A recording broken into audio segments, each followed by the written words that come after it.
And it's that time of year again when roadways naturally get busy with back-to-school traffic. Well, I received numerous messages from people saying what's been driving them crazy is people speeding through school zones. I pulled numbers to find out if people are getting ticketed near school campuses and spoke with law enforcement about how to keep kids safe this new school year. Here's what I found out. In the past 3 years, over 8,000 people have been cited for breaking traffic laws in school zones. And some of the issues that we do come across and we do see a lot, it's against speeding, use of cell phone, also not stopping at stop signs. Out in the county, people speeding in school zones is also an issue for the El Paso County Sheriff's Office.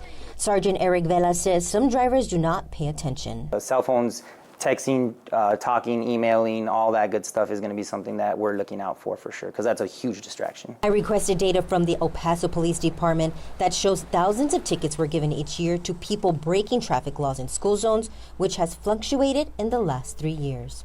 In 2021, there were 3,016 people cited. In 2022, that number went up to 5,349, and last year that number went down by 2,000. The data also shows that speeding is the main law being broken, followed by passing in school zones and then driving while using a cell phone.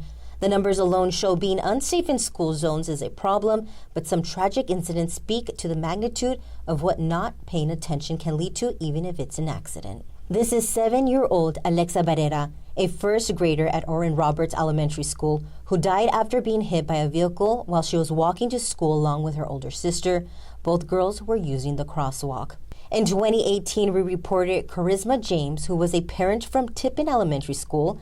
She was walking in the school parking lot with her 2 children and a student when a driver hit them. The driver accidentally hit the accelerator instead of the brakes. James died as a result of her injuries. El Paso Police Detective Judy Ovedo says people not following school traffic laws puts children's life at risk and explains it's important for drivers to educate themselves on school zone laws. One of the major issues is when people do pass each other in a school zone. So I don't think many people may not be aware of that you cannot pass another vehicle while it's in a school zone. Vela says this is also a huge concern for the county, whether it be children who use school buses or using crosswalks. It's important you stay vigilant.